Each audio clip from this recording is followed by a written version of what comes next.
Salam dalam Sang Sabda. Renungan Harian Selasa 7 Februari 2023 disusun dan dibawakan oleh Frater Alfredo Kerans. Selamat mendengarkan. Saudari-saudara yang terkasih dalam Kristus, mari kita mengawali renungan kita hari ini dengan tanda kemenangan Kristus. Dalam nama Bapa dan Putra dan Roh Kudus. Amin. Sang Sabda menyapa. Renungan kita hari ini berjudul Ketulusan adalah wajah jiwa. Ketulusan adalah wajah jiwa, sementara kemunafikan adalah topeng.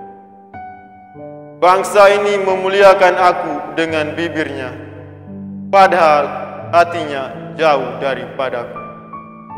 Saudari-saudara yang terkasih dalam Kristus, berbicara mengenai kesesuaian antara hati dengan perkataan dan perbuatan, berarti kita berbicara mengenai ketulusan. Secara sederhana, ketulusan dapat diartikan sebagai kesesuaian antara hati dengan perkataan dan perbuatan.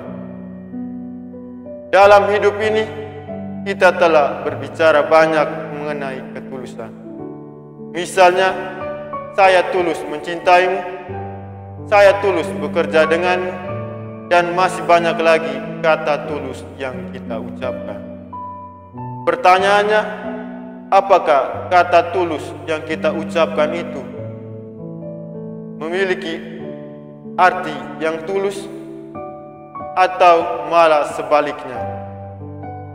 Sebab tidak semua kata tulus yang diucapkan itu bermakna tulus. Lebih banyak kata tulus yang diucapkan merupakan kemunafikan, karena kata tulus tersebut tidak berasal dari hati dan tidak disertai dengan perbuatan. Dalam hidup ini, kita sering menemukan banyak hal yang munafik. Bahkan kita sendirilah yang melakukannya.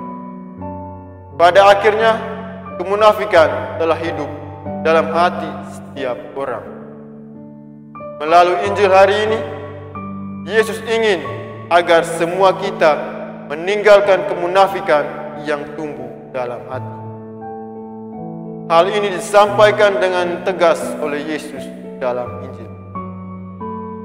Janganlah kita munafik sama seperti orang Farisi dan ahli-ahli Taurat. Mereka mengabaikan perintah Allah hanya untuk adat istiadat manusia. Apa yang dihidupi oleh orang Farisi dan ahli-ahli Taurat merupakan hal yang keliru. Apalagi jika adat istiadat itu hanya menjadikan kita sebagai manusia yang suci secara lahiriah. Perlu diingat bahwa menjadi suatu kebenaran yang mutlak ialah bahwa semua adat istiadat itu tetap kalah pentingnya bila dihadapkan pada perintah Allah, yaitu mengasihi dengan segenap hati.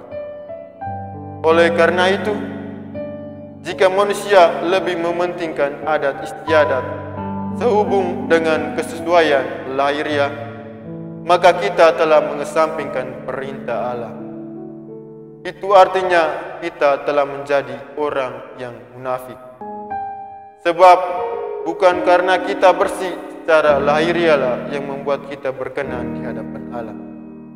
Yang membuat kita berkenan di hadapan Allah ialah hati yang bersih, yaitu ketulusan.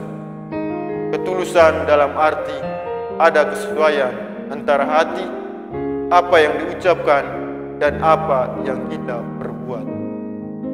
Semoga. Amin.